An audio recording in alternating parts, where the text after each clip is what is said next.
Boa noite, Flávio, boa noite, Luciana, e boa noite, doutor Carlos. Boa noite. Roberto. Boa noite. Vamos nos preparar para a nossa live, pedindo para o nosso amigo aí, Flávio Borba, fazer a leitura reflexiva e com posterior prece da nossa amiga Luciana, abrindo o espaço para o doutor Carlos Roberto começar a sua temática genética, epigenética e espiritualidade. Pois não, Flávio? Boa noite, meus irmãos. Mais uma vez eu vou me utilizar deste livro, né? Tens o Tesouro, psicografado pelo nosso irmão Laelder Rodrigues, que está aí na tela, pelo espírito Tagore. Então, nós vamos ler a lição de número 15. A poesia, na verdade, esse livro é de poesia, tá certo? Mas, como eu nunca aprendi a declamar poesia, eu vou transmitir a nível de mensagem. E o título diz Divino Encontro. Ele nos diz o seguinte: nos caminhos inóspitos da alma, abriguei-me no deserto das minhas aflições.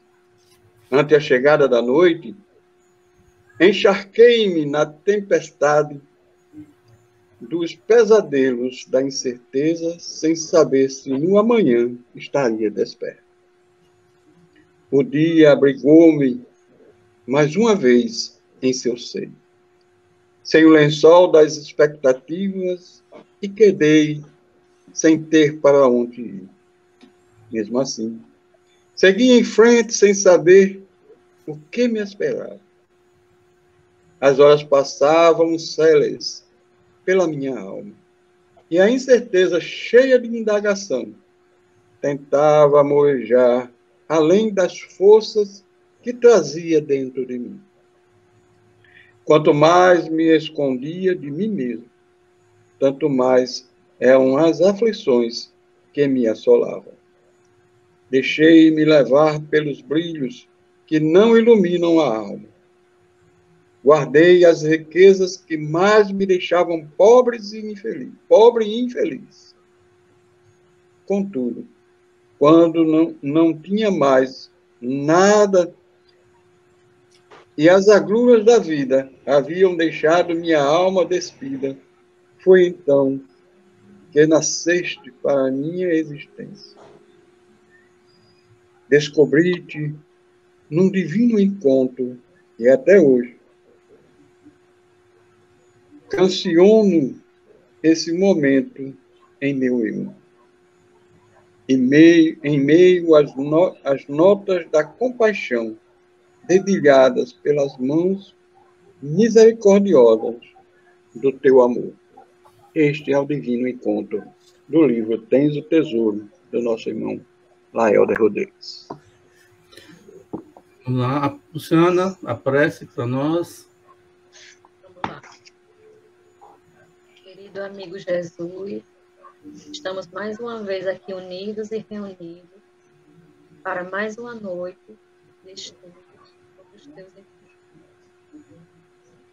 Envolve o palestrante, inclui, ampara e fortalece.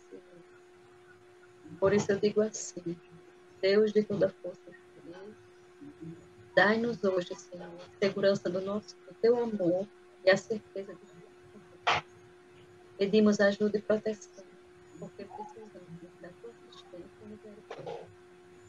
Tira-nos o medo que nos invade e a dúvida que nos perturba. Que nós possamos perceber toda a tua grandeza e sentir o nosso interior fortalecido com a tua presença, para que nas nossas decisões nós saibamos qual é a tua vontade. Por isso, manda luz para a nossa mente, brilho para os nossos olhos, sorriso para a nossa boca e muito amor no coração, para que possamos ser melhores a cada dia na prática do amor ao próximo. Assim seja. Que assim seja. Então, com essa prece, a leitura lida, passamos a palavra e o tempo ele mesmo vai sentir a necessidade de encerrar com a temática genética, epigenética e espiritualidade do Dr. Carlos Roberto. Boa noite, doutor, e fique à vontade, o tempo é seu. Boa noite, Laelder. Boa noite, Flávio, Luciana e todos os companheiros que organizam aí este programa, essa transmissão. Boa noite a todos que estão nos ouvindo. É com muita alegria estarmos participando mais uma vez desse bate-papo, a fim de aprendermos conjuntamente temas tão complexos e interessantes dentro da ciência e da espiritualidade. Quando nós começamos a observar e fazer estudos sobre a genética e a epigenética, a gente observa que o caminho da evolução do conhecimento sobre esta área, ela seguiu uma ordem, digamos assim, crescente. Talvez imaginando como se a espiritualidade ela fosse revelando de uma forma gradativa esse conhecimento para que a ciência fosse absorvendo e a cada conhecimento adquirido servisse de degrau para uma nova revelação e assim por diante. Então, nós observamos que o seguinte, as primeiras informações sobre a genética, elas datam desde períodos antes de Cristo, quando já se faziam revelações a respeito dessas transmissões de características. Porém, ela começou a ser estudada e pesquisada, digamos, eu costumo dizer, o primeiro impulso da genética foi com os trabalhos de Mendel em meados do século XIX. Mais ou menos na mesma época, quando estava codificando a doutrina espírita. Mendel fez os seus primeiros trabalhos lá cruzando as ervilhas por volta de 1865, criou determinadas leis que hoje ainda prevalecem com os nomes dele, as 3 leis de Mendel, a primeira geração, da segunda e da terceira geração, e ele pegou os seus trabalhos, ele ficou guardado naquela época, e somente 35 anos depois, lá por volta de 1900, foram que outros botânicos citaram os trabalhos dele, um alemão, um austríaco e um botânico holandês, o Hugo de Vries, o Karl Corres e o Erich Schwartz. Então, naquela época não era como hoje, que você produz um conhecimento e em minutos já está na rede online, na internet, todo mundo tem acesso. Então, os tempos eram outros. Então, essas leis de Mendel, elas permaneceram durante um bom tempo, de 1865 até quando nós consideramos que chegou o segundo impulso da genética, que aí ocorreu por volta de 100 anos depois, por volta de meados de 1950, nessa época. Aí, o que é que acontece? Os cientistas começaram a observar que existia alguma forma de transmissão de características, e que essas transmissões de características iam acompanhando o progresso, o desenvolvimento evolutivo de todos os seres. E em 1944, um grande físico, Erwin Schrödinger, ele publicou um livro muito interessante, se chama O que é Vida, quer dizer, What is Life? Esse livro ele foi revolucionário na época para os estudiosos, porque ele falava exatamente, era um físico falando de biologia, mostrando já que a interconexão que existia, mostrando que deveria existir um código de instruções hereditárias que seria responsável para transmitir as características de pessoas para pessoas, de gerações para gerações, que faziam com que todas essas qualidades e características de um descendente fosse parecido com os seus ascendentes. Aí, quem pegou isto, se baseou muito nesse livro, foram os 2 cientistas chamados James Watson e Francis Crick. Esses foram os pesquisadores que receberam, digamos assim, a palma de ouro. Eles, nessa época, os estudos demonstram que era uma verdadeira carreira entre os cientistas do mundo para quem querendo descobrir que estrutura era essa responsável por essa transmissão desses códigos, desse código com essas características hereditárias. E o Watson e Crick, um físico, um bioquímico, foram eles que, por insight, provavelmente, em 1953, publicaram um trabalho na Nature, a revista norte-americana científica de grande impacto, publicando a existência de uma molécula em dupla hélice que ele chamou de DNA. DNA, em português, seria ADN, ácido desoxirribonucleico, mas como é em inglês, inverte, então é DNA. E aí, essa estrutura em dupla hélice, a imagem que a gente pode colocar para a gente ser uma escada em caracol. Essas escadas que você tem numa casa que ela sobe feito um espiral em caracol. Isso é o que é uma molécula de DNA. Essa estrutura em dupla hélice. Considerando que o corrimão das escadas seria exatamente as cadeias de açúcares que dão sustentação, e os degraus da escada é o que se chama de bases nitrogenadas, as bases. Então, cada base dessa, ela é representada por uma letrinha, que é uma letra, que aí criou-se um código. Então, existe o A de adenina, o G de guanina, o T de timina, o U de uracila e o C de citosina. Então, com isso, com essas letras, criou-se um código. A cada 3 letras dessa, tem uma informação para se produzir um aminoácido. O aminoácido é a estrutura que se junta no nosso organismo para formar uma proteína. E a proteína são os tijolos do nosso corpo, como são os tijolos de um edifício. Então, uma proteína, uma enzima, tudo isso são constituídos desses conjuntos de aminoácidos. Quem determina a sequência de aminoácidos que vai se juntar para formar as inúmeras proteínas do nosso corpo é essa sequência de letrinhas, que se chama esse código. Por isso que se chama código genético, porque é esse código que vai dizer como se forma essas proteínas. Então, descobriu-se o seguinte, que dentro das nossas células existe mais ou menos 3 bilhões de letrinhas dessa.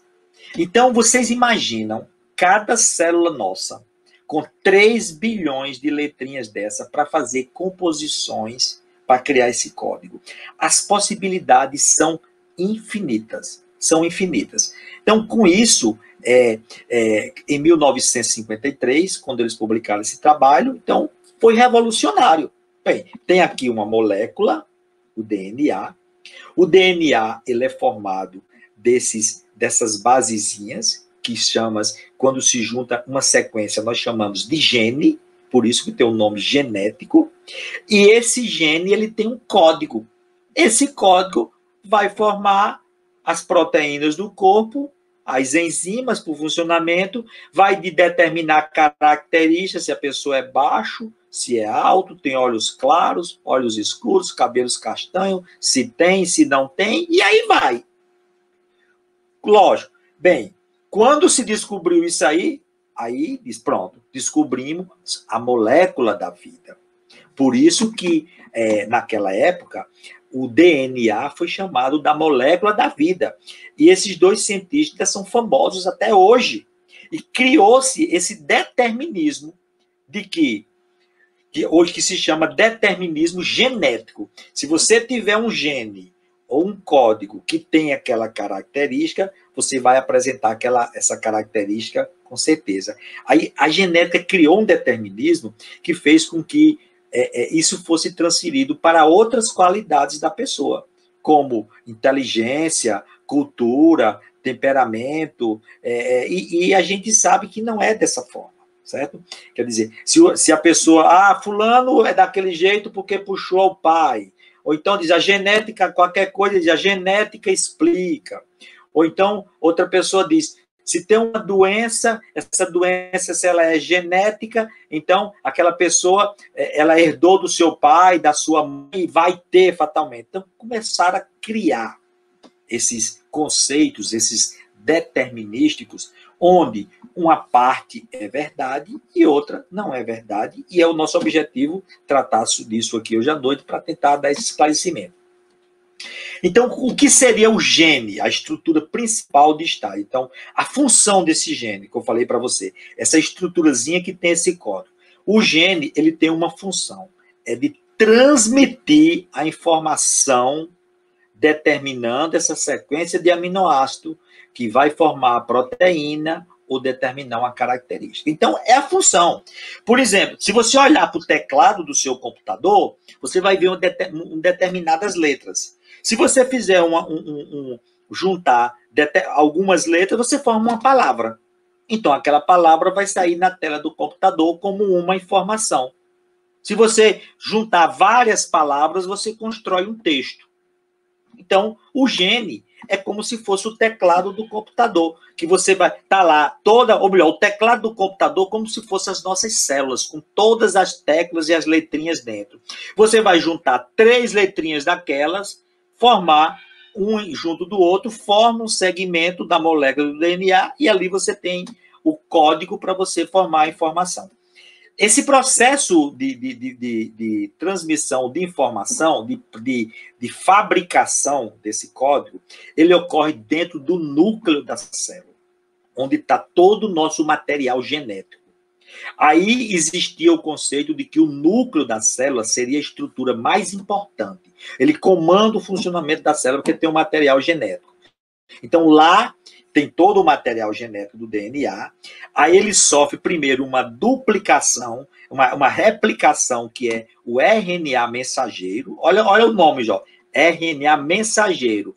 Aquilo que é mensageiro, ele leva uma mensagem, ele leva uma informação. Essa informação sai do núcleo e vai para o citoplasma da célula. O citoplasma é a parte como uma geleia. Então, idealizando aqui uma célula para vocês, nós temos como imaginar aqui um abacate, onde o caroço é o núcleo, a casca é a membrana e a polpa do abacate seria o citoplasma, aquela parte geleia. É dentro dessa parte, dessa polpa, dessa citoplasma, dessa geleia, que ali o RNA mensageiro, ele sai de dentro do núcleo, vai para essa parte do citoplasma e ali a mensagem, ela é decodificada na formação de uma proteína. Isso é o que acontece com todas as nossas células, com todo ser vivo. Isso é um processo contínuo. Então, passado essas primeiras revelações de 1953, a ciência, durante muito tempo, ficou sobre essa pressão do determinismo.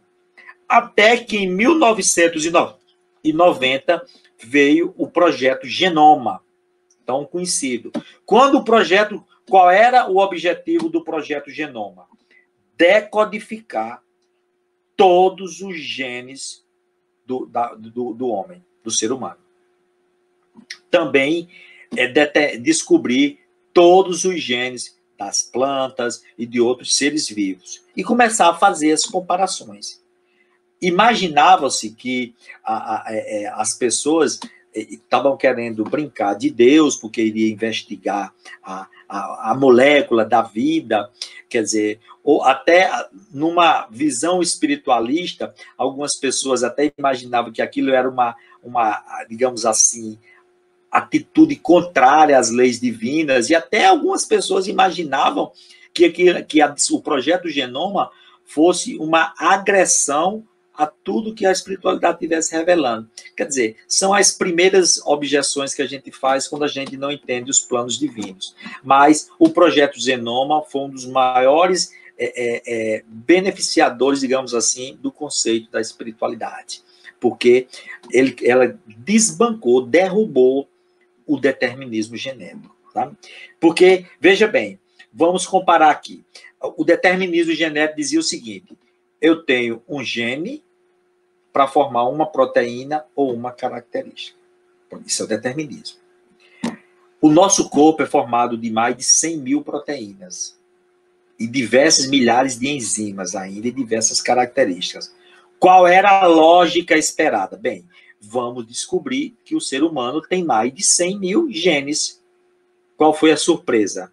O homem só tem, em média, 25 mil genes. Digo, peraí, alguma coisa pode estar errada. Como é que 25 mil genes vai produzir mais de 100 mil proteínas e vai produzir inúmeras características? Então, começou por aí o primeiro, digamos assim, a primeira revolução científica. O gene perdeu o trono. Não, o determinismo genético caiu por água abaixo. Depois, descobriu que, embora você tenha ainda os 25 mil genes, somente 5 a 10% é que estão ativos. 90 a 95% estão inativos. O que é que isso quer dizer? Que só quem codifica proteínas são esses 5 a 10%. São só eles que vão determinar uma característica ou codificar uma proteína. Os outros têm outras funções que ainda serão descobertas, já estão sendo descobertas hoje através da epigenética, nós vamos chegar lá. Aí, o que é que se descobriu?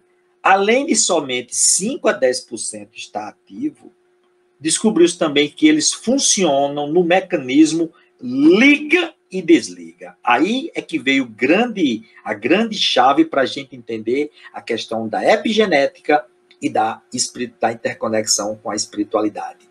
Um gene, ele que tem lá arquivado no nosso código, no nosso DNA, nas nossas células, no nosso material genético, cada gene é como se fosse um interruptor de energia que você tem, um botão que você liga energia no seu quarto. Por exemplo, ó, eu liguei uma lâmpada aqui no meu lado, ligaram diversas lâmpadas, aumentou essa claridade aqui.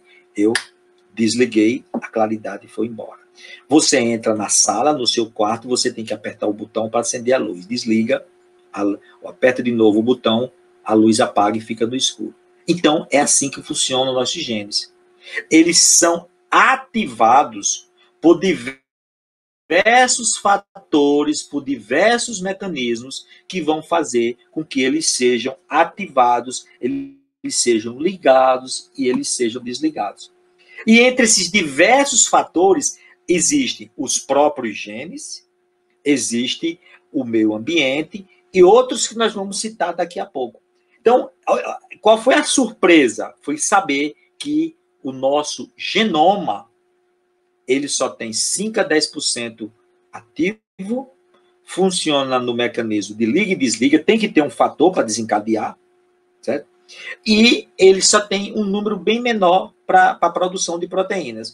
Aí um outro pesquisador, Gil Arce, ele e outros colegas descobriu que o genoma ele é versátil. O que é que essa característica de versatilidade do genoma faz com que um gene ele possa produzir diversas proteínas, porque ele sofre um processo de reedição. É como se eu contasse uma história aqui para a Laelde, aí Laelde pega a minha história, resume, conta para Fábio, aí Fábio já conta para Fabiana, e cada um vai contando a história na sua versão. Não serão 4 histórias parecidas, mas não são iguais, porque cada um vai ter um colorido diferente. Isso se chama a versatilidade. Então, surge diversas interrogações diante de um cenário desse. Quem é que ativa ou desativa os genes no nosso organismo? Segundo, como isso ocorre? Certo? Terceiro, quando? Em que momento é que faz com que isso ocorre? Para você. E a última pergunta, por quê? E o porquê? Então, por exemplo, o quando. Se a gente pegar uma fita de DNA que tem dentro da nossa célula e sair estendendo, que ele é todo enroladinho, feito um novelo de lã, se você sair estendendo, dá mais de 10 metros. Mais de 10 metros. Mas somente um segmento é que se replica para ter a informação. Como se fosse um zíper de um vestido ou de uma calça. Vamos supor que você tem um zíper todo fechadinho de um vestido, melhor, bem grande, aquele zíper, aí de repente só uma pequena parte de 2 centímetros daquele zíper se abre, replica o código no núcleo, e depois que aquele código sai para o citoplasma, o zíper volta a se fechar e a molécula continua do mesmo jeito. Então, em que momento isso ocorre? Por que foi naquele segmento e não foi em outro? E é mais importante, por quê? Quais são os fatores que determinam isso daí, né? Então, essas perguntas a ciência não consegue ainda responder completamente. Certo? A epigenética é que começa a responder alguma coisa. Por exemplo, a doutora Evelyn Fox, que é uma grande pesquisadora, lançou um livro chamado O Século dos Genes. Então, ela diz lá, num dos trechos do seu livro, a conclusão, ele diz o seguinte, ele diz, que proteína deve fazer e sob quais circunstâncias? Aí ela pergunta, como é que ele escolhe o momento certo? Ele diz, a responsabilidade pela escolha não está no gene, ela conclui, é de toda a célula como um todo. Então, é um complexo da célula como um todo que determina o momento. Com isso, o núcleo deixou de ser o comando da célula. Quem comanda a célula é o citoplasma. Essa informação ela é importante, descoberta hoje pela ciência, e principalmente pela epigenética, porque André Luiz fala sobre isso no livro Evolução em Dois Mundos. André Luiz diz assim, eu vou ler para vocês, está na página 45, ele diz, a inteligência influenciando o citoplasma, que é, no fundo, o elemento intersticial de vinculação das forças fisiopsicossomáticas, obriga as células ao trabalho de que necessita para expressar-se. Olha só, André Luiz colocou isso em 1958, quando publicou no livro Evolução em Dois Mundos. E agora, recentemente, com o projeto Genoma, é que a epigenética começa a mostrar que é do citoplasma, ou seja, da célula como um todo, que vem as informações sobre como produzir essas proteínas, como essas proteínas que são produzidas. Então, tem que estudar toda essa estrutura. Então, as pesquisas avançam, as pesquisas continuam, e uma das grandes escritoras que produziu um livro fantástico foi a doutora Eva Jabilonga com Mary Lamb. São uma israelense e uma inglesa. Ela publicou um livro que eu indico para quem tiver interesse, que se chama As 4 Dimensões da Evolução, tá certo? As dimensões evolutivas do ser humano. Ela chamou o livro, na tradução, Evolução em 4 Dimensões. Então, ela diz que nós temos onde essas 4 dimensões são responsáveis pela transmissão das características hereditárias. A primeira é a genética, que é essa que ainda a ciência vive tentando se apoiar em cima dela, mas já está desaparecendo como se fosse só ela. A primeira é a genética. A segunda é a que chama de epigenética, que é a influência externa do ambiente. Quando se fala influência do ambiente, tanto está o ambiente de fora como o ambiente externo da célula. Os líquidos, o sangue, as concentrações de eletrólitos, tudo isso daí. Outra dimensão, a comportamental, ou seja, o estilo de vida que cada pessoa leva. E, por último, a simbólica, que é relacionado à linguagem e outra forma de comunicação. Com isso, a transmissão hereditária pela genética ficou reduzida apenas a 25%.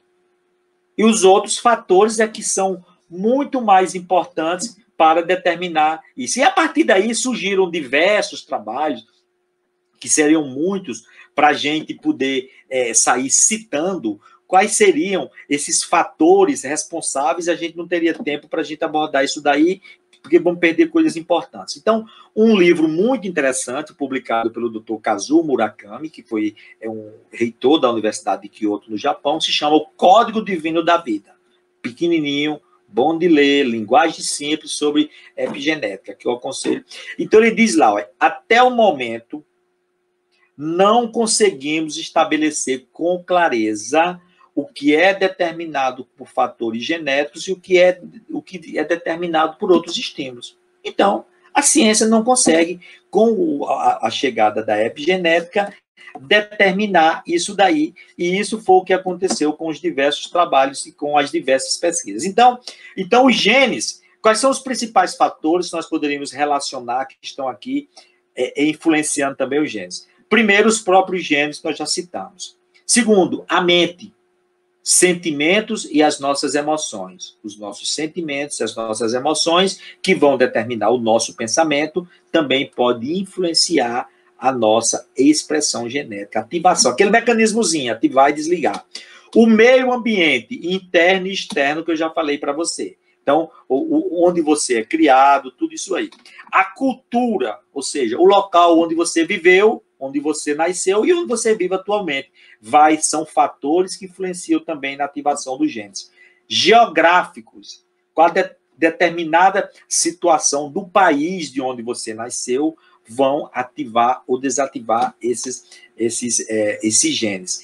Temporais também, a época, dependendo da época que você nasce, aqueles fatores também vão te impulsionar, e educacionais, a forma como você se educa e como você educa a sua família, os seus filhos e a própria sociedade. Então, e vocês imaginem quantos fatores existem hoje por trás da ativação e desativação dos genes, que faz parte do estudo da epigenética, que a gente pode chegar hoje e dizer que fulano é inteligente porque puxou ao pai. Fulano tem vai ter essa doença porque ela é genética, a genética explica. Não existe nada disso. O que existe é o seguinte, para a gente ficar bem claro e entender. Existem alguns genes que estão relacionados com algumas doenças. Veja bem, relacionados. Não quer dizer que eles estejam determinados. Aquele gene, ele precisa ser ativado para que aquela doença possa aparecer, que ela possa surgir no organismo. Daí, quando se diz, fulano descobriu-se um gene relacionado ao câncer de mama, as pessoas podem imaginar que quem tem aquele gene vai ter câncer de mama. Não necessariamente. Não, ele não vai ter. Vai depender de outros fatores que possam ativar. O escritor David Shenk publicou um livro também muito, muito interessante, se chama O Gênio em Todos Nós, que também é uma linguagem simples para a gente entender essa relação que eu recomendo para vocês. E ele diz o seguinte, olha, a realidade da dinâmica genética versus ambiente garante que os genes de cada pessoa interajam com clima, altitude, cultura, alimentação, língua, costume e espiritualidade. Foi um dos primeiros autores que coloca a espiritualidade como um fator de ativação ou desativação dos nossos genes. Ele diz, enfim, com tudo que o cerca, produzindo trajetórias de vidas únicas. Olha só como esse conceito, ele casa perfeito com o que a gente aprende com a doutrina espírita. A doutrina espírita diz que nós somos seres únicos. Cada um tem a sua história evolutiva. Nós somos herdeiros de nós próprios.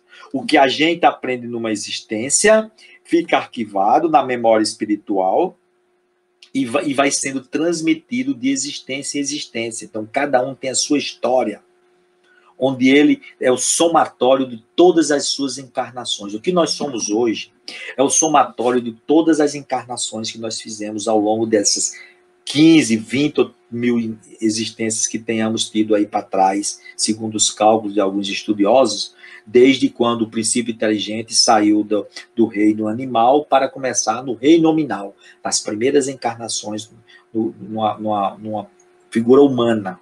Certo? Então, veja bem, de lá para cá, cada um foi de existência em existência construindo a sua própria vida. Em cada encarnação, a gente traz a herança, a influência do que nós já acumulamos no passado, temos a oportunidade, pelo nosso livre-arbítrio, de construir, adquirir novas experiências, um novo aprendizado que vamos arquivando e transmitindo de existência em existência. Cada um tem trajetória de vida única. Nem gêmeos, você observa gêmeos univitelinos, aí eu falo com prioridade porque eu tenho duas filhas que são gêmeas e são univitelinas, com praticamente idênticas, desde quando nasceram, mas depois a gente viu que cada um se transformou em pessoas diferentes. A personalidade, o corpo é parecido, mas a personalidade é totalmente diferente. Por quê? Porque essa personalidade vai refletir a individualidade espiritual que os gêmeos univitelinos são, cada um com a sua trajetória de vida única. Então, diante disso, a gente vê que hoje o que é mais importante não é o que a gente chama de padrão genético, é o que se chama de expressão genética. O padrão genético, que são aquelas letrinhas, todos nós temos dentro do nosso... E vai sendo transmitido esse padrão genético de geração em geração. De pai para filho, de filho para... E vai sendo transmitido. Agora, a expressão genética é exatamente a proteína que vai se formar, a característica que vai apresentar, a doença que pode aparecer, e tudo isso que vai se expressar. A expressão genética, ela ocorre de acordo com a ativação ou desativação dos genes. Por isso que cada um, nós não somos, digamos assim, nós não estamos presos, dependentes de um código genético. Nós podemos, sim, alterar tudo isso daí. Isso. Então, diante dessa compreensão, eu tentei assim, mastigar um pouco, como eu falei, o início da palestra era um pouco técnica, para a gente entender o que é a genética, como é que é a epigenética, essa influência, como tudo isso ocorre. Vamos ver o que é que a espiritualidade nos fala a respeito disso daí, tá certo? Nós temos informações vindos de Emmanuel, vindos de Viana de Carvalho, que está lá na obra de André Luiz. Então, Emmanuel, ele coloca no livro O Consolador, falando lá sobre as genéticas, um resumo de conceitos que fecha mais ou menos esse nosso quadro que a gente explorar. Primeiro, ele diz o seguinte: as leis da genética são presididas por agentes psíquicos. Então, veja bem, elas não ocorrem de forma aleatória. E hoje a epigenética já mostrou que a mente influencia, pode ativar ou desativar os genes. Então, se são presididos pelos agentes psíquicos, então vai depender da mente e da posição espiritual de cada espírito, certo? Segundo, os agentes psíquicos, quer dizer assim, são movimentados pelos mensageiros do plano espiritual. Eles podem ser movimentados em determinadas situações. Os mensageiros do plano espiritual. Por exemplo, vamos dar um exemplo. Lá no livro Missionários da Luz, quando André Luiz relata a descrição da reencarnação do espírito de Segismundo, Alexandre, o instrutor espiritual, ele faz uma manipulação, ele coloca mais energia em um espermatozoide, que ele estava o espermatozoide, ele tinha o padrão genético específico para fecundar o óvulo da senhora de Raquel, que estava sendo ali fecundada. Então, com aquele espermatozoide trazia o padrão genético, mas era ele que tinha que fecundar o óvulo. Então, Alexandre vai lá, aplica um passe com energia magnética, o espermatozoide adquire mais força e ele vence aquela corrida entre milhões e fecunda o óvulo. Então, ele ajudou, ele manipulou ali, fez uma manipulação para que aquele espermatozoide fecundasse aquele óvulo. Em outra situação, ele diz, nós temos que fazer aqui manipulações no gene do caráter, porque Segismundo tinha uma tarefa para desempenhar na mediunidade. Então, ele precisava de ter um gene do caráter forte para poder se expressar com as características necessárias para o desempenho da mediunidade. Então, pode sim ter uma manipulação genética pela espiritualidade em cima desses agentes, a depender das necessidades. Mas não é isso aí é a exceção. É quando ocorrem reencarnações de espíritos específicos para realizar uma determinada tarefa. Então, continuando, Emmanuel diz que as leis são presididas pelos agentes psíquicos, que estes agentes são movimentados pelo mensageiro do plano espiritual. Terceiro, ele diz, as combinações gênicas dependem das conquistas, provações e da posição evolutiva dos espíritos encarnados. Então, não vamos esquecer isso, gente. Gravar, olha, todas as combinações que existem dentro do núcleo das nossas células, com os nossos genes, com aquelas letrinhas, para formar, para se combinar, para formar o código, para expressar, produzir o RNA mensageiro, para formar todas aquelas funções, depende das conquistas, das provações e da posição evolutiva dos espíritos. E ele finaliza dizendo, a vocação ou faculdade é atributo da individualidade espiritual e não dos genes. Então, a faculdade, aquela tendência que cada um tem, é do próprio espírito. Às vezes a pessoa vai dizer, por que é que fulano é tão parecido com o pai? Porque ele foi criado naquele ambiente, daquela família, e ele recebeu também a influência da família e das características. Por que é que fulano ele é parecido no temperamento? Exatamente porque existe afinidade entre eles e foi fortalecido pela educação. Nós não vimos que são fatores que influenciam? Numa família de músicos, todos são músicos. Foi a genética que produziu os músicos? Não. Aqueles espíritos eram um grupo de espíritos afinizados com a música que reencarnaram juntos para desempenhar as suas tarefas. Então, você não tem como... Se eu sou inteligente, se o indivíduo, o filho é inteligente, ele não herdou a inteligência do pai, não. O pai forneceu apenas o padrão genético. Mas a expressão dos genes é dele, vem dele. Da mesma forma acontece com uma doença.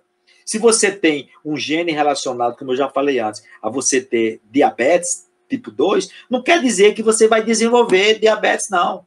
Quer dizer apenas que você tem uma probabilidade de desenvolver, mas o estilo de vida, a alimentação e a forma como você vai viver daí para frente é que vai determinar isso daí, certo?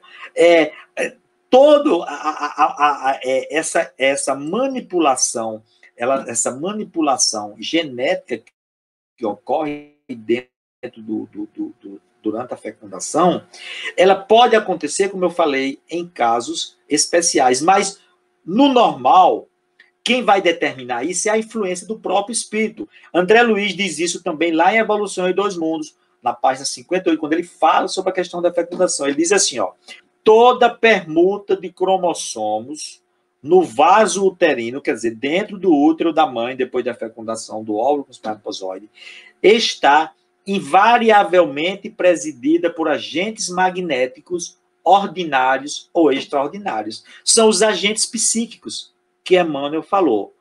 Conforme o tipo de existência que se faz ou refaz com as chaves da hereditariedade atendendo aos seus fins. Então, veja bem, o tipo de existência que a gente faz ou refaz são exatamente o quê? As conquistas e as provações que cada um de nós tem que enfrentar ao longo da sua vida. Então, André Luiz continua dizendo o seguinte, após a fecundação, o espírito ele fica sob o comando da própria vontade, ele entrega o comando da sua própria vontade, que determina uma influência de uma forma direta ou indireta sobre toda a multiplicação das nossas células, e daí ele vai construindo as bases do seu destino. Então a coisa funciona mais ou menos assim para a gente entender uma sequência. Porque isso é como uma reação sem fim, uma evolução em espiral. Vamos considerar, nessa existência, nós temos o livre-arbítrio estamos adquirindo as experiências que as inúmeras situações da vida nos proporcionam, de cultura, de lazer, de relacionamento, de aprendizado, com alimentação, com tudo. Toda a nossa interação com a vida e com as pessoas e com o ambiente. Certo? E nós temos a oportunidade de fazer as nossas escolhas, escolher o que é que a gente quer fazer na vida, se a gente vai pelo caminho da direita, se vai pelo caminho da esquerda, se a gente perdoa, se não perdoa, se a gente pratica o bem, se não pratica o bem, se nós abandonamos a nossa família ou se nós vamos até o final, se a gente constrói relacionamentos, se destrói, enfim, as inúmeras milhares de possibilidades na nossa vida que você tem de fazer suas escolhas. Tudo isso vai se transformar em quê? Em aquisição de experiências. É isso que Emmanuel fala também no livro O Consolador, quando perguntou para ele como é que o espírito adquire experiência. Ele disse, Emmanuel falou, trabalhando, sofrendo, lutando e aprendendo, que o espírito vai adquirindo as experiências necessárias para o seu próprio agradecimento. André Luiz fala em Evolução em Dois Mundos, que o espírito é um viajante da eternidade que vai construindo a túnica da sua exteriorização com os fios da experiência adquirida em cada existência. A túnica da exteriorização é o nosso corpo físico e o corpo espiritual, certo? E Dr. Bezerra diz que uma das maiores bênçãos que o espírito pode receber na vida é o seu corpo físico, daí porque nós temos que preservá-lo, porque é através dele que nós adquirimos as experiências necessárias ao engrandecimento da nossa própria vida. Então, juntando esses três conceitos, Dr. Bezerra, André Luiz e Emmanuel, nós vamos ver daí que tudo fecha, que cada um vai evoluindo pelo somatório das experiências adquiridas em cada existência, conforme o uso que ele faz do seu livre-arbítrio, da liberdade de expressão que ele tem. Muito bem.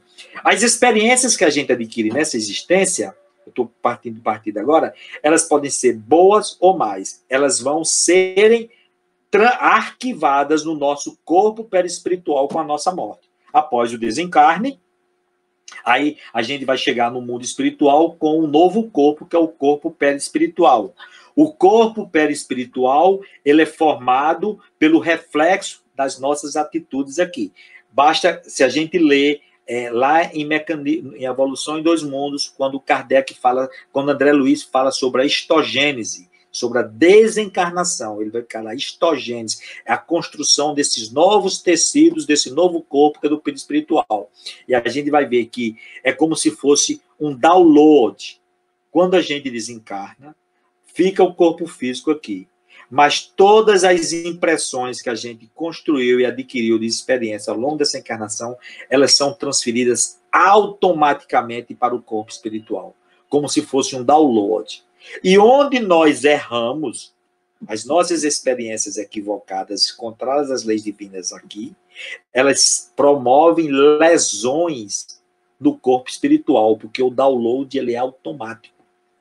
André Luiz fala que cada queda moral do indivíduo promove lesão no corpo psicossomático. Por isso que a gente bate muito na tecla da evolução moral, e a doutrina espírita nos fala que é através da evolução moral que o indivíduo vai progredindo. Fazendo só um parênteses, está lá na introdução do Evangelho segundo o Espiritismo. Conceito de espírita.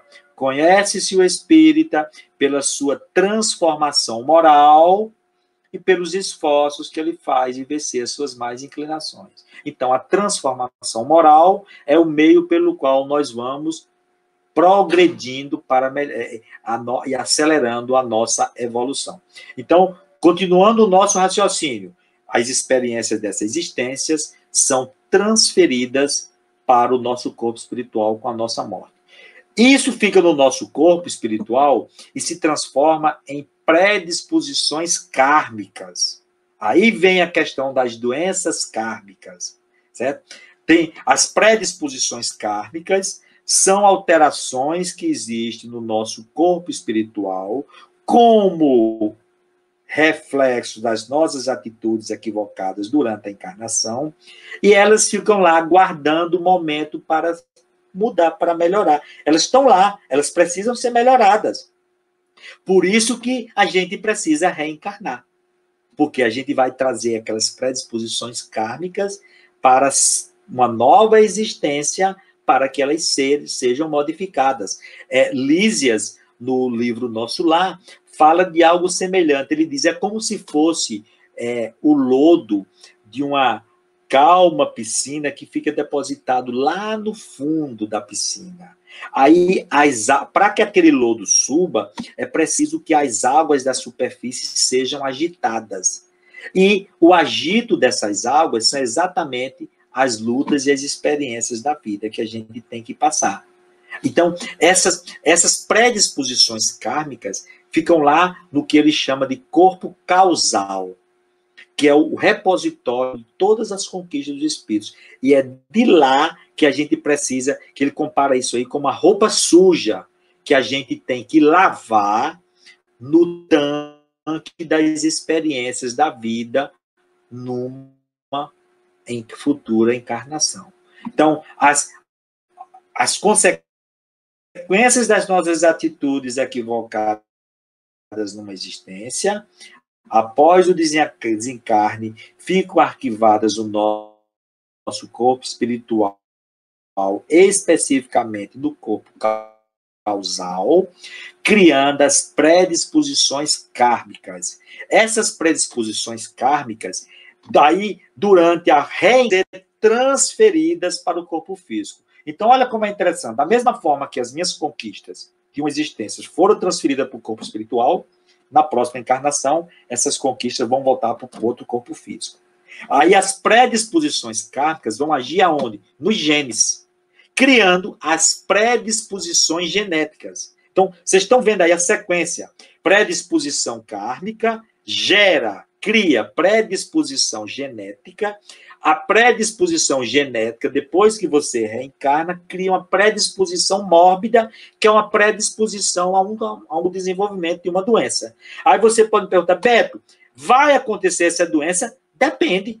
Vai depender do que o espírito fizer na nova encarnação. Entendeu? Porque vai ser as novas escolhas que ele vai fazer. Um exemplo disso aí está lá no livro Entre a Terra e o Céu, Clarencio explicando para André Luiz sobre um espírito que conquistou o direito de discutir o planejamento da sua futura encarnação. E dentro desse planejamento tinha lá um gene que ia ter no estômago para desenvolver câncer de estômago por volta dos 40 anos de idade.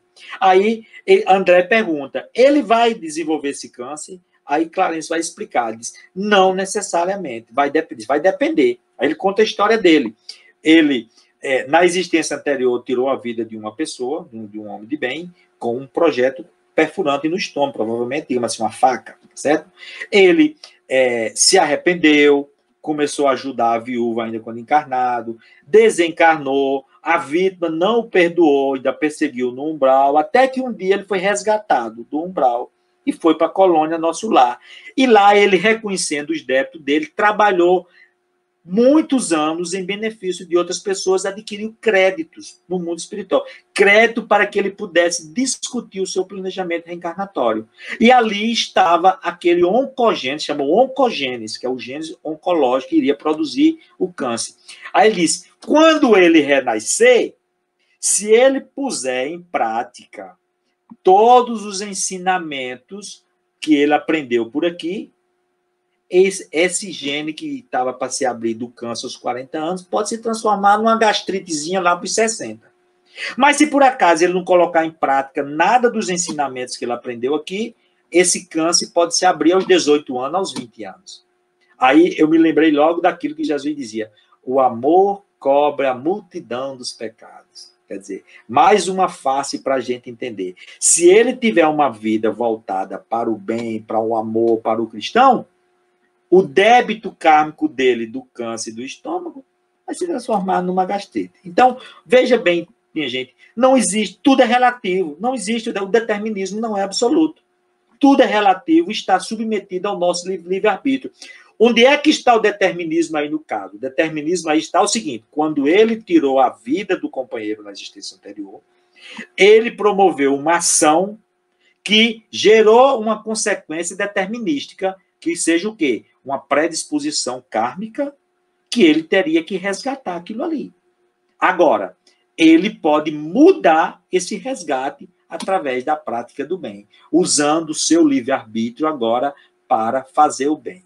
Então, como Emmanuel fala, determinismo e livre-arbítrio, eles coexistem na existência humana, favorecendo a sua evolução para dentro do cumprimento das leis divinas. Então, gente, não existe, tudo é relativo no campo da genética. Nós vamos parar por aqui para abrir espaço para a gente fazer algumas coisas. Tudo é relativo no campo da genética. Então, eu finalizo apenas com uma frase do Dr. Bruce Lipton, que ele escreveu um livro fantástico, que é a Biologia da Crença, que ele diz o seguinte, no final de tudo, ele diz, não somos... Pronto, isso, lá está mostrando o livro aí, fantástico, Biologia da Crença. Não somos vítimas de nossos genes, e sim donos do nosso próprio destino, capazes de criar uma vida cheia de paz, felicidade e amor. E quem mais falou de amor para a humanidade do que Jesus, com o seu código de vida moral, recomendando amai-vos uns aos outros, como eu vos amei. É o maior fator de predisposição para que a gente possa neutralizar todas as predisposições genéticas que a gente tenha, kármicas e genéticas imóveis do nosso organismo e construir uma vida saudável. Ok? Então vamos ficar por aqui e ficar com essa ideia. Não existe mais determinismo genético. Tudo vai depender das escolhas que a gente faz. Estilo de vida, qualidade de pensamentos e de sentimentos, relacionamentos, educações e tudo isso. Ok? Ok. Olha, assim, todo mundo está maravilhado com essa live, sabe? E a gente e a noite adentro. Mas já tem pessoas fazendo pergunta. A nossa irmã Luciana fez 2 simultaneamente. A gente vai colocar cada uma para o senhor ver aí. A gente vai verbalizar. Existem evidências científicas mostrando que hábitos da vida e o ambiente social em que uma pessoa está inserida pode modificar o funcionamento de seus genes? Eu acho que a preocupação dela é mais a questão. Existem muitas científicas. E a certo. outra questão... Não, pode fazer outra pergunta. Responder essa primeira... Vilar, ela diz assim... pode fazer a outra pergunta. Pois não. As células respondem a nutrientes e hormônios, mas também a sinais físicos como calor e frio, e comportamentais como estresse e carinho. Então vamos aqui, a primeira pergunta. Existem inúmeros trabalhos que mostram que os sinais, estilo de vida e exatamente os sinais, os efeitos do ambiente, isso influenciam. Inclusive, isso aí é a base da epigenética. E o conceito da epigenética é um conceito surgido dentro da própria ciência, né? Não é da espiritualidade, certo? É da ciência. Então, o estilo de vida que você adota, então, o tipo de alimentação, tudo isso daí vai influenciar. Um exemplo, o Dr. Kazuo Murakami cita vários exemplos no livro Código Divino da Vida, e uma riqueza maior de exemplo está naquele livro que eu falei, Evolução em 4 Dimensões, da Eva Jablong e da Mary Lamb. Tem muitos, são poucos. Você vai colocar aí, se eu for me deter em algum aqui, uma gota d'água dentro de um oceano. Você vai encontrar inúmeros, certo? O segundo, as nossas células, elas recebem a influência de toda essa parte externa, inclusive vibracional. Tem um trabalho muito interessante que foi publicado pelo Song, que é um cientista, junto com outros 2 colaboradores. Ele diz o seguinte: nossas células são sensíveis a vibrações de sons, de frequências e de raios. Então, de calor, de luz e de som. Então, se você imaginar que o nosso pensamento é uma onda mento-eletromagnética que transmite os estados mentais do ser humano, essa vibração ela vai ser transferida também para as nossas células. Essa é a base do estudo da medicina mente e corpo.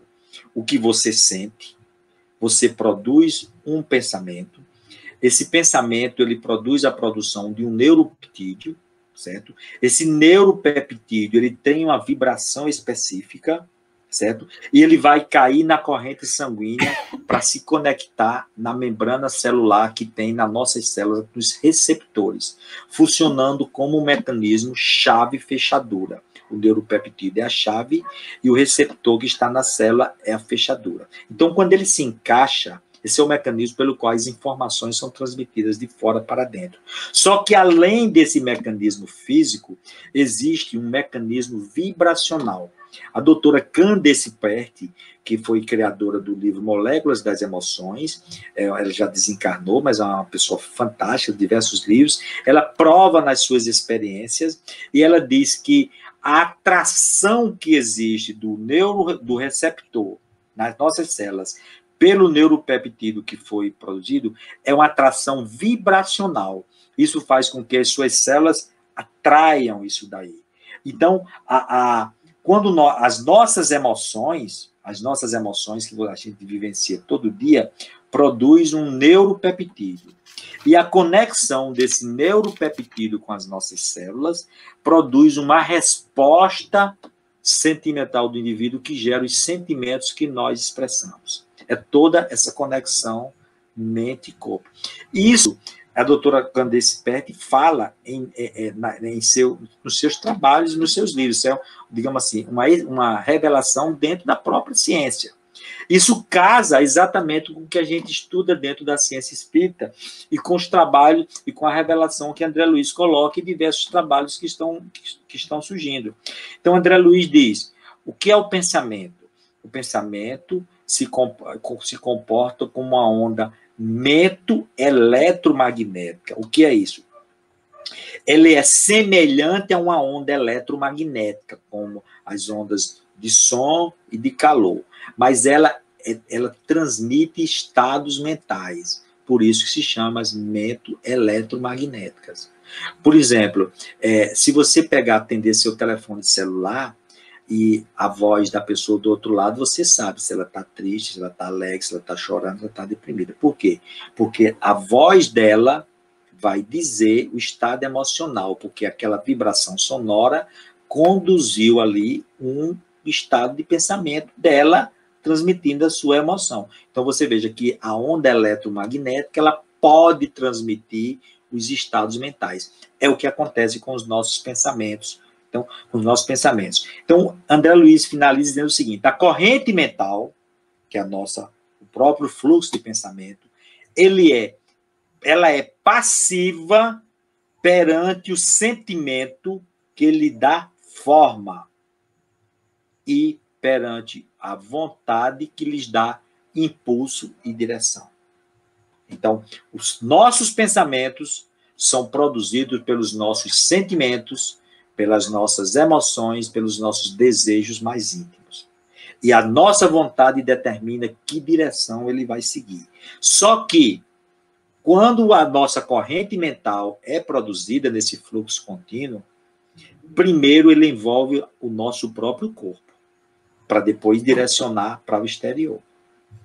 Então, quando nós temos um pensamento negativo, primeiramente, os efeitos negativos desse pensamento vai acontecer no nosso corpo físico, no nosso corpo emocional, porque a gente fica deprimido, triste, aquilo é um processo de retroalimentação, e no nosso corpo físico, que pode gerar diminuição das defesas, pode gerar depressão, das defesas psíquicas, pode gerar infecções, porque cai as defesas do corpo, para depois ser exteriorizada.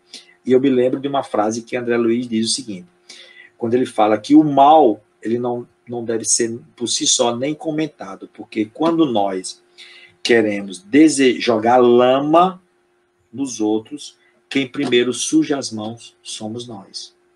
Então, quando nós temos um pensamento negativo, quem primeiro solta os efeitos é o próprio indivíduo, e é por esse mecanismo, porque as nossas células captam as vibrações do nosso pensamento, porque o pensamento ele se propaga em onda eletromagnética.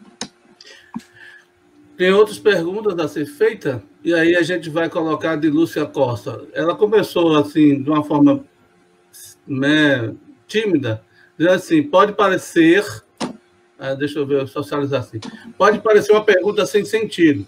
Lúcia Costa e os demais ouvintes, não existe pergunta sem sentido. Vamos formular para que a gente possa participar cada vez mais. Possa parecer uma pergunta sem sentido, mas gostaria de saber se já aconteceu na história um ser humano ter a mesma impressão digital de alguém que desencarnou. Lúcia, eu desconheço, sabe? Eu desconheço que isso exista. Porque, agora sim, a gente fazendo um raciocínio lógico, né? Considerando que a impressão digital ela é única, né? Porque ali vai refletir, digamos assim, características daquela pessoa, daquele espírito, assim como a impressão da íris. Por isso que existe a identificação pela íris ocular, hoje é muito utilizado no trabalho a identificação ocular. Eu acredito que não exista, sabe? Uma impressão duas pessoas com a mesma impressão digital. Eu não conheço, nunca li algo que falasse sobre isso. No dia que qualquer um lê, eu acho que é interessante revelar isso daí, porque é algo inédito, eu desconheço. Luciana tem outra pergunta. Luciana está danada com as perguntas. A criatura terrena herda tendências e não qualidades a princípio? Exatamente. Você herda as duas coisas, qualidades e tendências. Você herda as qualidades, tendências, aptidões e as predisposições. Você herda tudo isso de si próprio. E tudo herdando de si próprio. Não tem aquela história de dizer, eu herdei isso aqui de mim. Você herda do seu pai, da sua mãe, o padrão genético, que são aquelas leis, aquelas letrinhas que estão lá no DNA, tudo lá. Agora, a combinação é que vai depender das conquistas, da posição evolutiva do espírito, das suas conquistas e das suas provações, do que você precisa. Se você tiver tido uma causa muito forte na existência passada, a sua predisposição kármica pode criar uma predisposição genética para uma doença genética que você já nasce com ela desde a encarnação. Sabe? Mas você pode ter a predisposição para essa doença genética surgir mais na frente ou não, dependendo das novas atitudes que você tomar na sua vida. Vamos dar um exemplo. Pronto. A síndrome de Down, né? A síndrome de Down é a doença que ocorre, a gente chama uma trissomia do cromossomo 21. Nós temos 23 pares de cromossomo. Era para ter 2 cromossomos, tem 3, certo? Lá, no cromossomo 21. Essa trissomia, ela gera a síndrome de Down.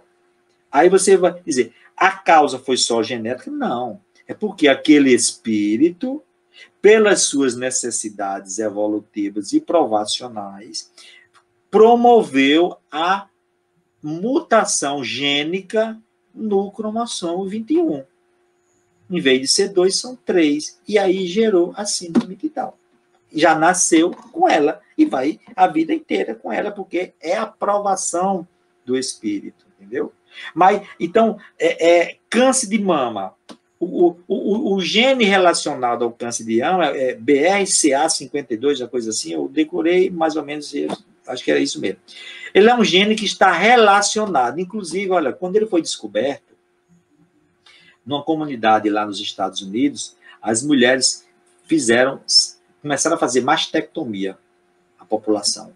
Vou retirar minha mama, retirar as mamas, botar próstata, tal, porque não vou ter câncer.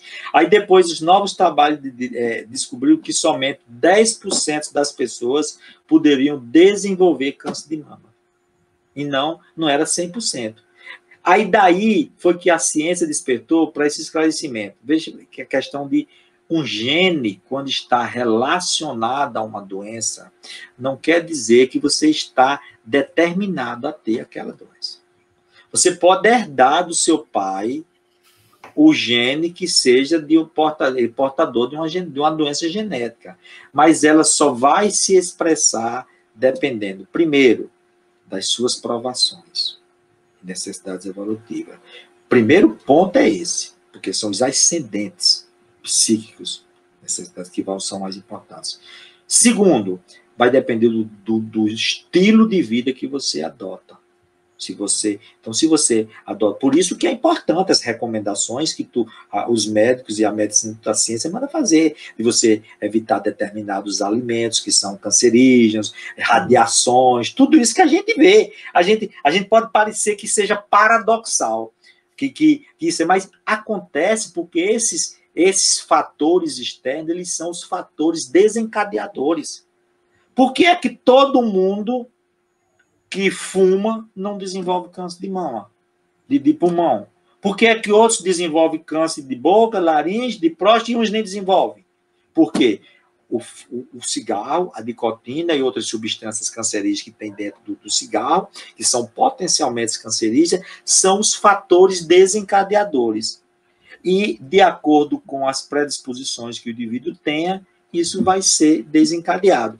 E aquele indivíduo que talvez fumou a vida inteira e não teve nada, ele vai promover alterações para o futuro.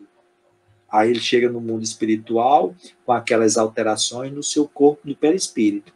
Aí, quando for reencarnar, vem as predisposições a desenvolver talvez um câncer, se ele se expor novamente ao cigarro numa futura existência. É um exemplo do que pode acontecer, certo? Certo. Flávio, alguma pergunta aí, Flávio? Achei até interessante que o pessoal foi fazendo perguntas muito parecidas, mas assim, a gente tem uma aqui. Vamos voltar ao missionário da luz, doutor. É que o senhor citou aí, é a reencarnação de Sigismundo. Para afirmar, meio que afirmar o que o senhor falou agora há pouco. A EP quer dizer acima. Isso. Genética, acima da genética, não é isso? A epigenética. Então, nós vamos encontrar Alexandre falando para André Luiz que o pai, aquele que deveria ser o pai de Sigismundo, por conta das circunstâncias, no passado. Da lembrança do acontecido no passado. Exato. Ele dificultava a encarnação de Sigismundo, porque aqueles pensamentos doentios dele estavam intoxicando as células dos espermatozoides, matando, né, a sua produção. Positivo. Então, a gente pode entender, nesse caso, doutor, que a mente sendo, enquanto expressão do espírito, né, ela poderia vir a ser justamente esse elo que aciona de forma, das formas mais diversas, a condição dos genes ou a condição dos oncogenes. Desse jeito mesmo. Você veja, assim? Esse caso, o exemplo aí dessa passagem que você está citando do Sigismundo, ela é muito clara, para você ver como o estado mental, que quando a gente fala estado mental, você está refletindo as suas emoções e os sentimentos. Não só conscientes, mas também os inconscientes. Então, para quem lembra da história de Sigismundo, veja bem, o Sigismundo, que ele vai reencarnar, ele tirou a vida de Adelino na existência anterior, que seria o seu futuro pai, que estava casado com Raquel, né?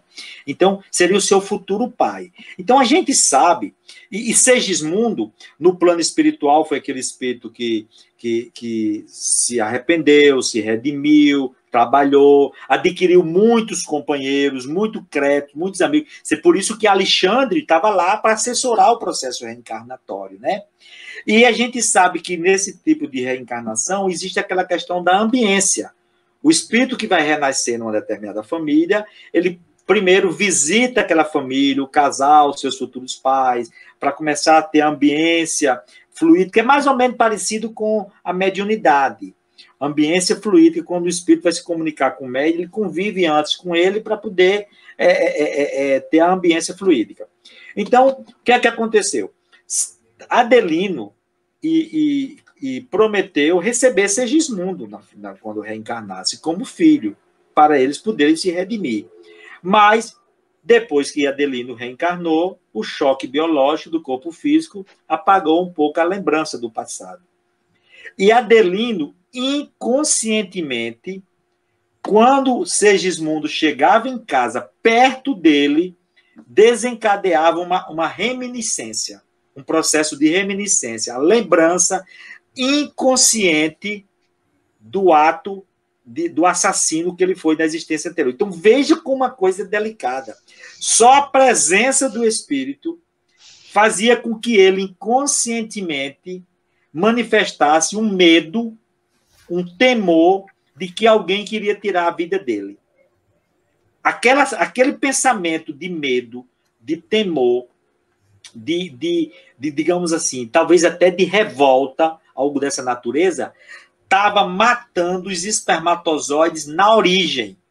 Para quem não conhece, explicando, os nossos espermatozoides, eles são produzidos e têm células jovens, aí vão tendo maturidade até ficar os espermatozoides maduros, lá que fica na bolsa testicular. Então, o que é que acontece? Quando os espermatozoides eram produzidos na sua primeira fase, que era jovem, o pensamento de Adelino ia lá e aniquilava. E com isso, Adelino estava, como a gente costuma dizer, estéril. Talvez aí tenha muitas das causas de esterilidade masculinas, que a pessoa faz espermograma e não consegue ter o número de espermatozoide suficiente. Por quê? Porque não ocorre a maturidade. Aí, somente a atitude mental de Adelino estava fazendo isso, Flávio. Aí, para quem já conhece o livro Desenrolar, a gente sabe, né? Alexandre traz os dois em desprendimento e sono, para que ambos se perdoem, relembre os compromissos do passado, resolve o problema e aí ocorre a reencarnação. Laelda, para quem não leu, eu sugiro, é uma excelente leitura. Espetacular. Da Luz, tem muito desse esclarecimento. Nessa situação, a gente pode entender, doutor, que nós, enquanto espíritos, dependendo dos nossos pensamentos, das nossas atitudes, nós boicotamos a nossa própria existência. Com certeza. De certa maneira. Tanto podemos boicotar como podemos facilitar. Depende das escolhas. Doutor Carlos, me permita fazer uma pergunta também, Flávio. Ok, temos expressões genéticas. O espírito, diante de tantos convites, né, para modificar, tá certo? A atitude, ter o domínio sobre o homem velho, e não consegue. Ele pode, por si próprio, acionar essas expressões genéticas, tendo uma doença kármica, considerada, entre aspas, kármica? Pode, ele pode modificar o seu destino.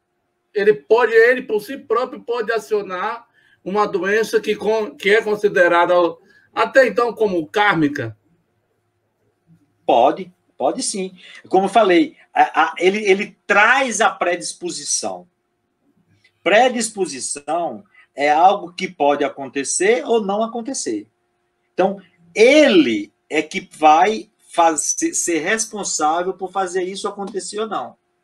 O que acontece é que nós, mesmo com o nível de consciência que a gente tem, e hoje, mesmo com o conhecimento espírita, com tudo que a gente aprende, a gente lê, nós ainda sofremos muita influência do nosso homem velho do passado, que dificulta a gente tomar as novas atitudes, certo? Emmanuel, em prefácio ao livro Mecanismos da Mediunidade, ele diz, falando sobre a questão da mente e da consciência, ele diz o seguinte: é importante conhecer o lado consolador da doutrina espírita, mas não devemos esquecer a feição libertadora de consciências. Então, é o conhecimento que liberta. A doutrina, Jesus falou isso, né? Conhecereis as verdades, ela vos falar, homens livres, vos libertará. A doutrina espírita, eu costumo dizer, é a doutrina da responsabilidade. O conhecimento espírita, ele vem exatamente para unir razão com coração. Jesus falou coração. A doutrina espírita hoje fala ao cérebro, para fazer a ponte. Conhecimento com sentimento, razão com emoção. Por isso que Kardec disse lá no livro, eu cunhou lá no livro Evangelho segundo o Espiritismo, fé verdadeira, somente aquela que pode enfrentar a razão face a face em qualquer época da humanidade. Então, nós precisamos, e ele defendia o conceito da fé raciocinada, porque ele diz, a fé cega leva ao fanatismo, e a fé raciocinada leva à libertação. Então, a pessoa acredita não porque ele acha, mas porque ele entende, porque ele compreende. Por exemplo, a gente, quando o conhecimento espírita realmente encontra ressonância dentro da gente, a gente passa a acreditar na existência do mundo espiritual, na imortalidade da alma, na continuação da vida, em tudo isso, por uma convicção segura. Costumo dizer, a doutrina espírita, quando entra, a gente tem que adquirir essa convicção. Então, você não vai mais dizer, ao espírita convicto, não pode mais dizer, você acredita que existe vida depois da morte? Não, eu não acredito, eu sei que existe vida depois da morte. Eu sei por diversos motivos, eu posso saber por umas experiências que já tive, e eu posso saber pela lógica e pela razão, pela fé raciocinada que eu construí dentro de mim. Por exemplo, às vezes eu costumo dizer para os meus colegas, quando falo sobre mediunidade, eu digo assim, os meus colegas médicos de trabalho que não são espíritas, eles dizem, Beto, você já viu espírito? Você já ouviu? Eu disse, olha, eu nunca vi nada, eu nunca senti nada. Eu digo como um amigo meu, eu sou como couro de jacaré, não sinto nem arrepio. Mas o conhecimento espírita foi suficiente para mim, para que eu pudesse compreender e entender isso pela lógica e pela razão, que não poderia ser diferente. Certo? Depois, as experiências individuais, cada um vai vivenciando de acordo com a necessidade e com o momento de cada vida, que passa a fortalecer isso daí. Mas o ponto-chave que Kardec colocou dentro da doutrina para a humanidade é o desenvolvimento de uma fé raciocinada. Porque esse conhecimento, depois que você adquire, não tem quem tire de você. Não tem quem lhe tire. Pode vir 1000 pessoas dizer o contrário. Mas você vai estar lá com a sua convicção, acreditando na reencarnação e tudo isso. Vou dar um exemplo. Você conversa com um evangélico que não suporta falar em reencarnação, né? Nem comunicação. É a convicção dele. Ele tem a convicção de que aquilo seria uma heresia perante Deus, porque ele estudou, ele aprendeu dentro do Evangelho, da Bíblia, como ele acredita daquela forma. Da mesma forma, nós temos aquela convicção de que existe a reencarnação e a comunicação. Cada um vai tendo seu tempo de despertar. Nós, como a gente sabe, por isso que Kardec sempre dizia, não estou preocupado em fazer proselitismo. Cada um mantém a sua fé, está preocupado em desenvolver no indivíduo uma crença forte, segura, nos princípios básicos da doutrina espírita, que é a existência de Deus, a imortalidade da alma, a comunicabilidade, a reencarnação, a evolução, e a lei de causa e efeito e a lei de amor. 7 bases onde se assentam a doutrina espírita. Isso daí é que será o futuro da humanidade. Fizeram essa pergunta, Lael de Flávia, a Leon Denis. O espiritismo será a religião do futuro? Ele disse, não, mas será o futuro das religiões. Então, como é que é o futuro das religiões? É no sentido de que esses princípios, eles serão admitidos gradativamente por todas as religiões, porque eles são os princípios universais.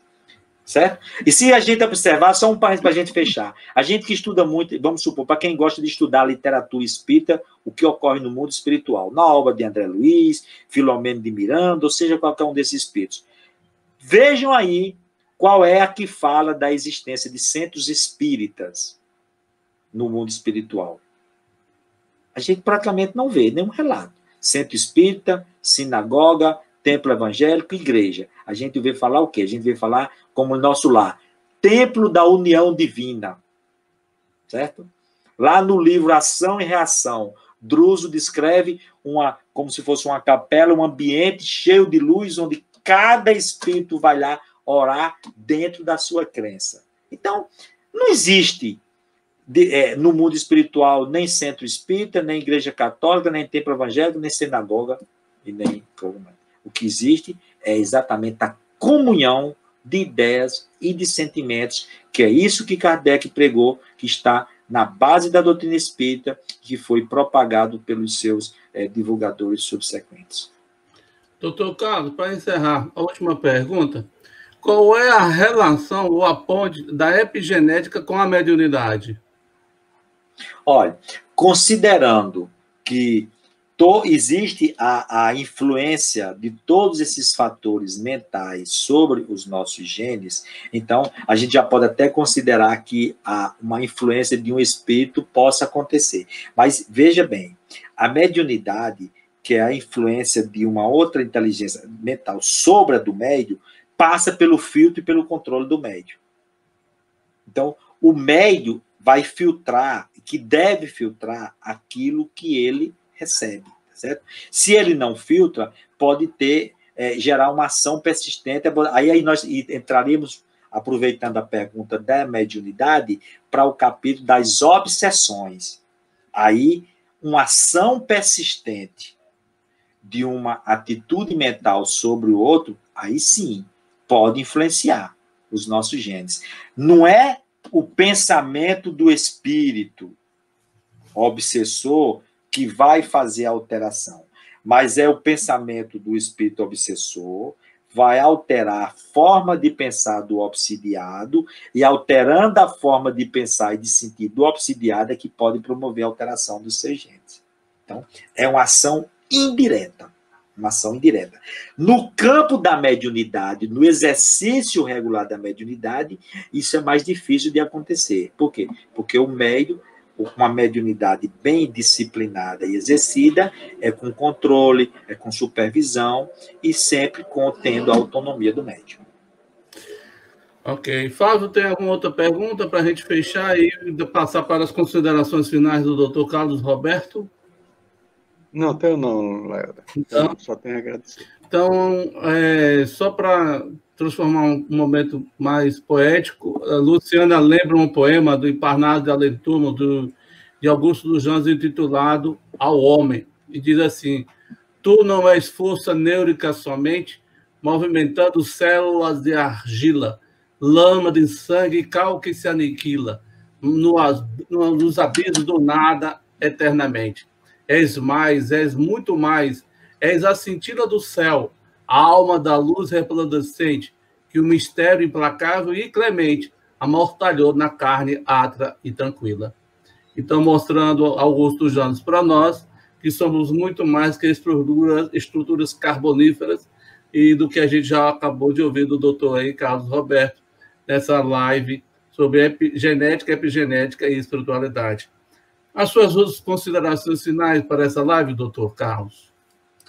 Inicialmente, agradecer a Deus essa oportunidade de aprendizado, agradecer mais uma vez a todos vocês, ao convite, pela organização, e deixar essa mensagem para que todos possam ficar isso gravado.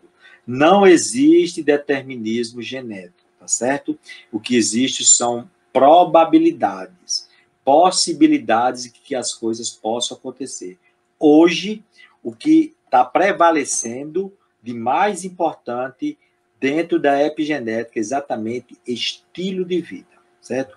O estilo de vida e o ambiente são os fatores mais importantes hoje para determinar a expressão dos nossos genes. E dentre o estilo de vida, aí entra na responsabilidade individual. Cada um de nós somos livres para escolher o caminho que devemos seguir. Agora, uma vez feito a escolha, as consequências das escolhas são inevitáveis. Nós sabemos disso daí. Então, as consequências vão surgir. E depois nós teremos que nos esforçar para tentar neutralizar o efeito dessas consequências sobre nós mesmos. Se a consequência é pequena, é mais fácil da gente superar. Mas se for uma consequência muito grave, vai depender da magnitude, da força da causa, aí muitas vezes o efeito também é muito forte e a gente tem que renascer com uma impressão muito forte nos genes e aí gerando as doenças genéticas congênitas da qual nós vamos ter que conviver uma existência inteira para poder sanar as consequências do nosso ato impensado, contrariando a lei de amor maior, que é a lei de amar os nossos semelhantes como se fosse a nós mesmos, fazer sempre o bem. Então, não vamos nunca fugir, vamos nos esforçar o máximo que a gente puder, dentro das possibilidades de cada um. A gente sabe que a cada dia o homem velho está puxando a gente de um lado por um braço, o homem velho puxa, do outro lado o homem novo quer levar para o outro lado, a gente fica no meio do caminho. Mas a escolha será nossa. A palavra final é nossa, de decidir qual caminho eu vou seguir. Quando eu falo caminho seguir, é na escolha que a gente tem na vida, nas inúmeras situações, é dentro da família, na convivência com a esposa, com os filhos, com os parentes, na vida social, no nosso trabalho, no relacionamento dentro da sociedade, na casa espírita. Por exemplo, se a gente for citar, isso aí são conceitos de ordem geral, mas vamos pegar um exemplo bem pequenininho. Dentro de casa, a gente tem um aborrecimento, aí briga com a esposa, discute com o filho, alguma coisa. A gente muitas vezes não sabe administrar isso daí, e aquelas emoções doentias vão gerar doenças que vão se refletir todo no nosso corpo, quando a gente poderia buscar o evangelho, a oração, e colocar o perdão para saber compreender a tolerância dentro de casa, começando dentro de casa. Às vezes nós somos uma pessoa autoritária, uma pessoa que gosta de ser sempre ouvido e respeitado, não gosta de ser contrariado, e aí onde a gente começa a errar. Porque quando a gente começa a adquirir uma postura dessa, aí começa a ser intolerante e começa a gerar confusão. Então, e lembrando que os nossos filhos, a nossa família, é o que a gente tem de melhor de espírito do grupamento familiar para se melhorar. Da mesma forma, na casa espírita, na convivência, no trabalho, os melindres, os ressentimentos, as mágoas que muitas vezes surgem dentro da casa espírita e no trabalho. E a gente vai dizer, eu fiquei melindrado, melindroso, ressentido com fulano porque falou aquilo de mim. De quem é a culpa? De fulano que falou ou de você que ficou? É da gente que ficou. Da gente que ficou. Uma vez eu conto esse exemplo pessoal de algo que eu aprendi com a minha esposa, certo? A minha esposa, uma vez, a gente, nos nossos problemas familiares, que ela falou algo que eu me aborreci. Aí ela chegou para mim, aí eu cheguei para ela e disse assim, você deveria ter mais cuidado quando dizer isso, sabendo que vai me aborrecer. Aí ele foi e disse, Beto, aborrecer ou não aborrecer é um problema seu. Não sou eu. Eu posso estar errado em dizer alguma coisa. Agora, você também está errado se você se aborrecer ou não.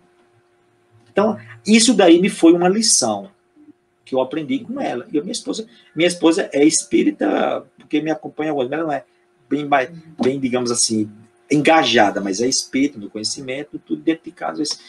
Então, eu ouvi dela algo que despertou para mim essa linha de raciocínio. Então, muitas vezes, a gente é assim, a gente está dentro de casa, nós temos um temperamento, um comportamento, uma atitude, e a gente quer que as pessoas façam as coisas para manter aquilo que a gente quer. E quando algo sai errado, diferente, a gente se aborrece.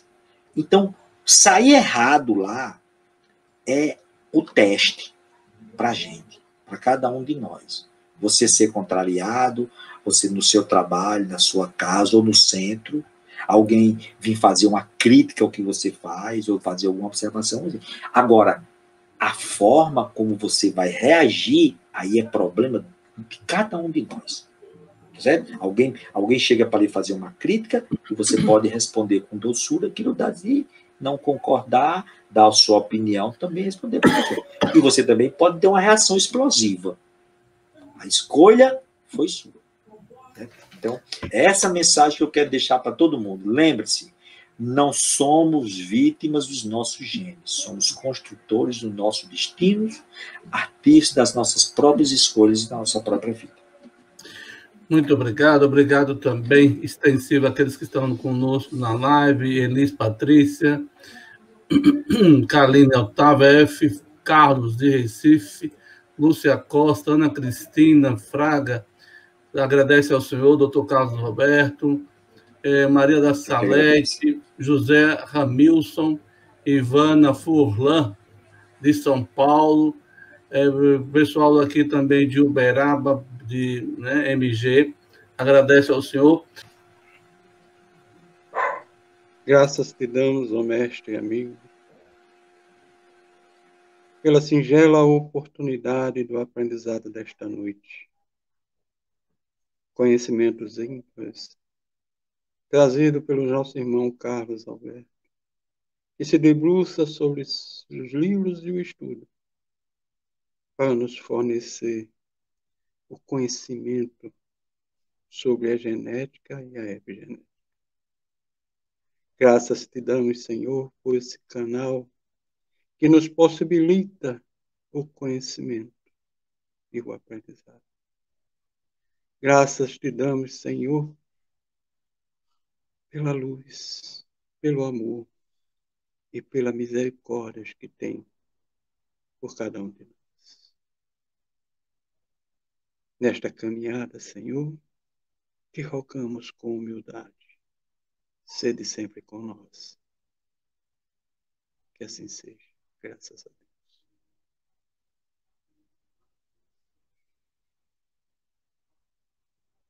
Boa noite.